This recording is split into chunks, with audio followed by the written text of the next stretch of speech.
Hi guys, welcome back to Holes. We're going to be reading chapters 21 and 22 today.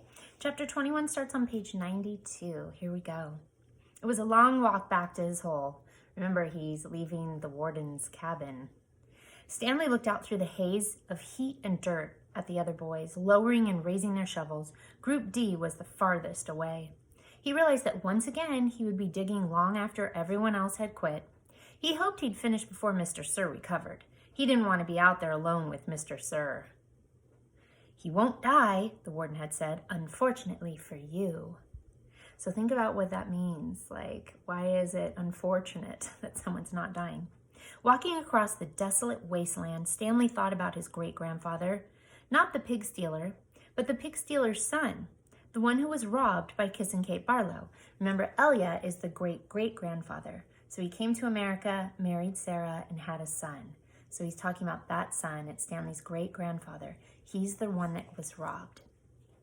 He tried to imagine how he must have felt after Kissing Kate had left him stranded in the desert.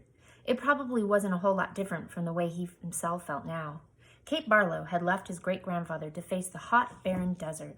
The warden had left Stanley to face Mr. Sir. Somehow his great-grandfather had survived for 17 days before he was rescued by a couple of rattlesnake hunters. He was insane when they found him. When he was asked how he had lived so long, he said he found refuge on God's thumb. He spent nearly a month in a hospital. He ended up marrying one of the nurses. Nobody ever knew what he meant by God's thumb, including himself. Stanley heard a twitching sound. He stopped in mid-step with one foot still in the air. A rattlesnake lay coiled beneath his foot. Its tail was pointed upward, rattling. Stanley backed his leg away, then turned and ran. The rattlesnake didn't chase after him. It had rattled its tail to warn him to stay away. "Thanks for the warning," Stanley whispered as his heart pounded. The rattlesnake would be a lot more dangerous if it didn't have a rattle. "Hey, caveman," called Armpit. "You're still alive?" "What'd the warden say?" asked X-Ray. "What'd you tell her?" asked Magnet. "I told her I stole the seeds," said Stanley. "Good going," said Magnet. "What'd she do?" asked Zigzag. Stanley shrugged one shoulder. "Nothing. She just got mad at Mr. Sir for bothering me."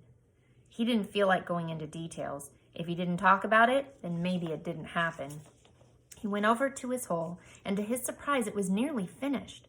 He stared at it, amazed. It didn't make sense. Or perhaps it did. He smiled. Since he had taken the blame for the sunflower seeds, he realized the other boys had dug his hole for him. "Hey, thanks," he said. "Don't look at me," said X-Ray. Confused, Stanley looked around. From Magnet to Armpit to Zigzag to Squid, none of them took credit for it. Then he turned to Zero, who had been quietly digging in his hole since Stanley's return. Zero's hole was smaller than all the others. So we all know Zero always finishes first. So if his hole was behind, he dug Stanley's hole for him while he was gone. Chapter 22. Stanley was the first one finished. He spat in his hole, then showered and changed into his cleaner set of clothes. It had been 3 days since the laundry was done, so even his clean set was dirty and smelly. Tomorrow, these would become his work clothes, and his other set would be washed.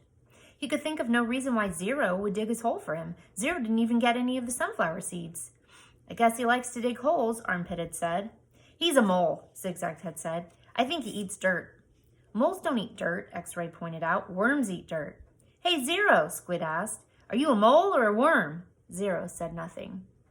Stanley never even thanked him, but now he sat on his cot and waited for Zero to return from the shower room. "Thanks," he said as Zero entered through the tent flap. Zero glanced at him, then went over to the crates where he deposited his dirty clothes and towel. "Why'd you help me?" Stanley asked. Zero turned around.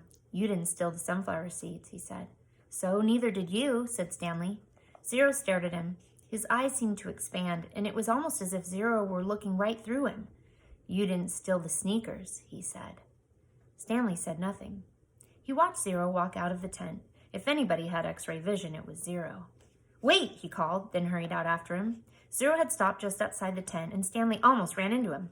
"I'll teach you to read if you want," Stanley offered.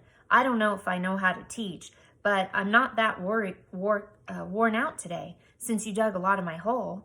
A big smile spread across Zero's face. They returned to the tent, where they were less likely to be bothered. Stanley got his box of stationery and a pen out of his crate. They sat on the ground. "Do you know the alphabet?" Stanley asked. For a second, he thought he saw a flash of defiance in Zero's eyes, but then it passed.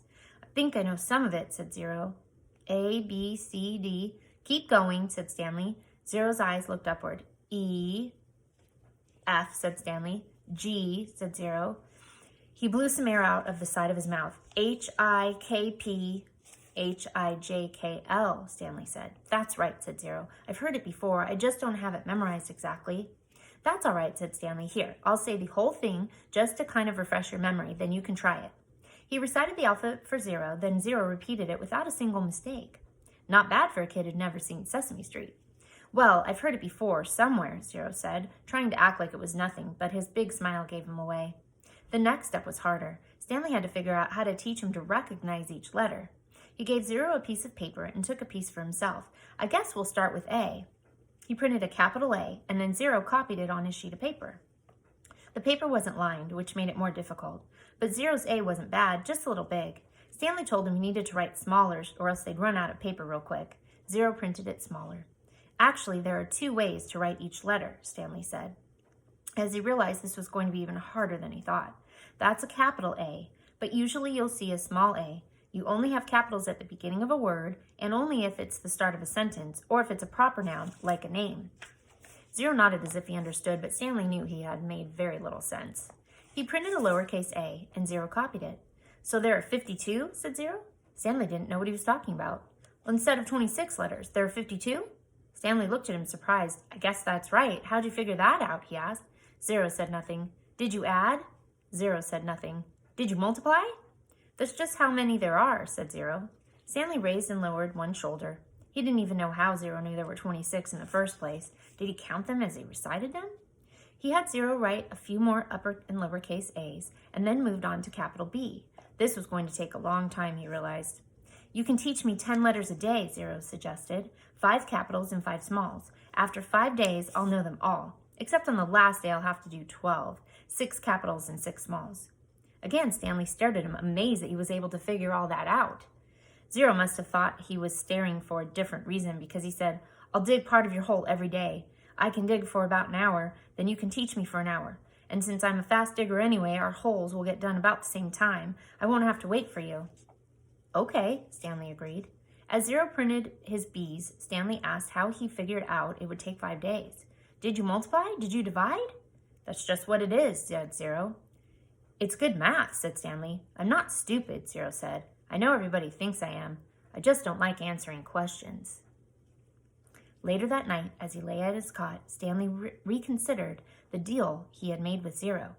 Getting a break every day would be a relief, but he knew X-Ray wouldn't like it. He wondered if there might be some way Zero would agree to dig part of X-Ray's hole as well, but then again, why should he? I'm the one teaching Zero. I need the break, so I'll have the energy to teach him. I'm the one who took the blame for the sunflower seeds. I'm the one who Mr. Sir is mad at. He closed his eyes, and images from the warden's cabin floated inside his head. Her red fingernails, Mr. Sir writhing on the floor, her flowered makeup kit. He opened his eyes. He suddenly realized where he'd seen the gold tube before. He'd seen it in his mother's bathroom, and he'd seen it again in the warden's cabin. It was half of a lipstick container. KB. And then in the book, it has the heart. KB. He felt a jolt of astonishment. His mouth silently formed the name, Kate Barlow, as he wondered if it really could have belonged to the Kissin' Outlaw. All right, we'll find out. Don't forget to take the exit slip so that I know that you did the reading with me, and we will read again tomorrow.